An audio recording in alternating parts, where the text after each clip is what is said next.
जैसे ही श्रावण लगता है तो हमारे मन में श्रावण महीने में कौन याद आता है? शिव जी याद आ जाते हैं ना। श्रावण का महीना आएगा तो अब हम 1 महीने व्रत रहेंगे, मंदिर रोज जाएंगे, रोज जल चढ़ाने के लिए जाएंगे, तो ये सब हमारे मन में विचार आ जाते हैं। तो सावन के महीने में हम शिव को सबसे ज़्यादा याद करते हैं, उनकी ही भक्ति पूजा पाठ करते हैं।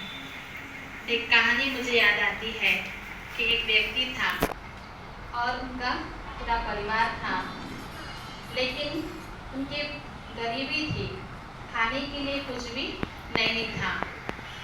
तो उसे लगा कि अब मेरे पास कुछ नहीं है तो मैं जंगल में जाऊंगा, शिकार करके आऊँगा।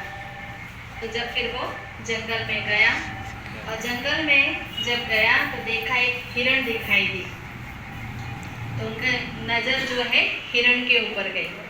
फिर हिरण के पास गए, हिरण के पास जब गया तो हिरण ने कहा कि तुम मुझे मारोगे ये तो मुझे मालूम है, लेकिन अभी मुझे मत मारो, मेरे बच्चे हैं, मैं घर जाऊंगी, मेरे बच्चों को भोजन वोजन कराऊंगी और इसके बाद फिर मैं विदाई लेकर आऊंगी, लेकिन आप इसे झूठ मत समझना, मैं विश्वास दिलाती हूँ मैं ज़रूर आऊंगी, आप मेरा इंतज़ार करना। इसके बाद जो है वो रात भर जंगल में बैठे थे। रात भर जंगल में बैठे, अब उन्होंने सोचा कि मैं अब यहाँ जंगल में बैठूंगा नीचे तो मुझे कोई भी प्राणी काट सकता, मार कुछ भी कर सकता है। तो उन्होंने एक पेड़ था, वो पेड़ था बेलपत्र का पेड़ था, बेलपत्र के पेड़ के ऊपर जाके बैठ गए।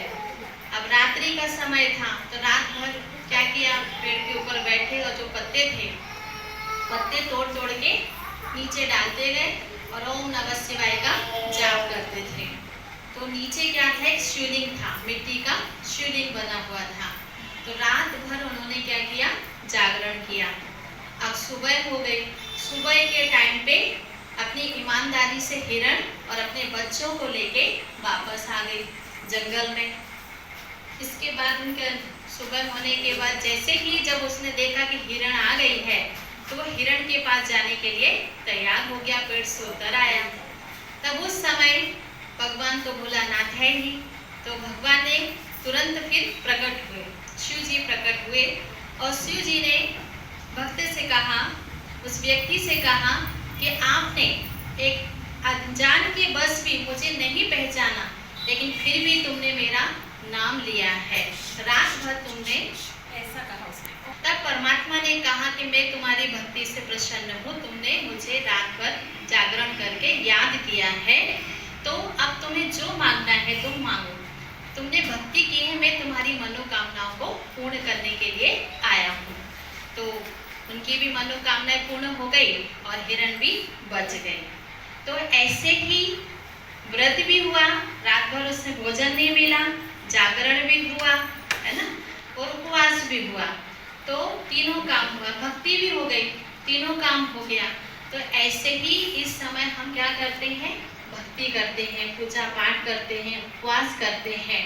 तो उपवास का अर्थ क्या होता है, हम उपवास तो करते हैं, किसका, भोजन का त्याग करते हैं, लेकिन वास्तव में सच्चा उपवास क्या है, उपवास अर्थात दो शब्दों से उप अर्थात ऊपर और वास अर्थात उनके पास रहना, अर्थात हमारा मन और जो बुद्धि परमात्मा के पास में ही रहना, समीप रहना, उसको कहते हैं उपवास।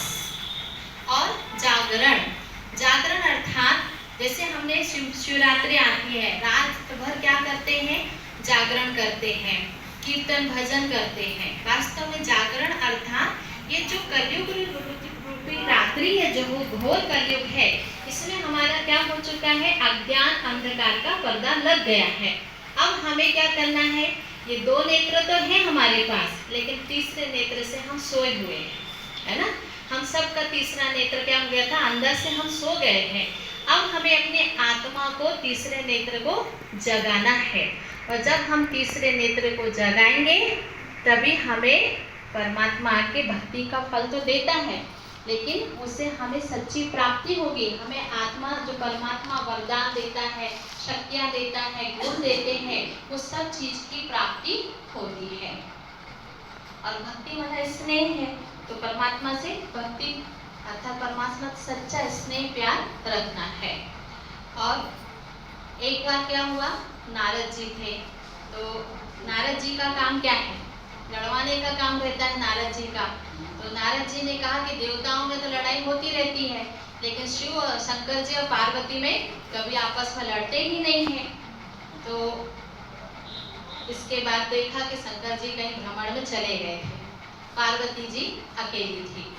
तो नारद जी पार्वती जी के पास आए। इसके बाद उन्होंने क्या किया, पार्वती जी के पास आए तो उन्होंने कहा, नारद जी ने कहा, आपने कभी अमर कथा सुनी है? तो उन्होंने कहा कि नहीं, मुझे कभी शंकर जी ने तो अमर कथा सुनाई नहीं है। तो अब आप तो लगा दिया पार्वती जी को नारद जी ने। तो फिर बाद में जब शंकर जी आए तो पार्वती जी का चेहरा फूला हुआ था। तो शंकर जी ने कहा कि क्या बात है, आप नाराज क्यों दिखाई दे रहे हो, क्यों ऐसा चेहरा उतरा हुआ है? बोले अमर कथा जो होती है वो आपने मुझे कभी सुनाई है? बोले नहीं सुनाई है। तो बोले कि मुझे आज अमर कथा सुनाओ। तो ठीक है, मैं अमर कथा सुनाता हूँ, लेकिन एक बात की शर्त रखता हूँ, आप यदि अमर कथा सुनना चाहते हो तो आपको पूरी तरह जागृत अवस्था में रहना पड़ेगा, आप सोगे नहीं। और आप मैं जैसे जैसे बोलता जाऊंगा आपको हर बात में हाँ का जवाब देना है। तो शंकर जी जो अमर कथा सुना रहे थे और पार्वती जो है सुन रहे थे। सुनते सुनते पार्वती जी तो मुंह बोल रही थी, तो सुनते सुनते पार्वती जी को नींद आ गई, पार्वती जी सो गए। फिर भी शंकर जी सुना रहे थे और फिर भी कोई और आवाज कर रहा था। तो इसके बाद फिर बाद में शंकर जी ने आंख खोला, देखा पार्वती जी तो सो रही है, ये कोई और आवाज कर रहा है। तो ऐसे ही परमात्मा भी आके, हम सब सच्ची पार्वतियां हैं और परमात्मा आके हमें सच्ची सच्ची अमर कथा सुनाते हैं। लेकिन कब हमें ये कथा समझ में आती है? जब हमारा तीसरा नेत्र खुलता है ना, क्योंकि निंद्रा अर्थात सोना नहीं है ना, कहा ना शंकर जी ने पार्वती को। तो जब हम भी सोए हुए, हमारी आत्मा अभी सोई हुई है, अब हमें अपने आत्मा को जगाना है। जब हमारी आत्मा जागेगी तभी हम सच्ची सच्ची अमर कथा सुन सकते हैं, और अमर कथा सुनेंगे तभी हम अमर लोगों को प्राप्त होंगे, अर्थात स्वर्ग की प्राप्ति होगी। ओम शांति।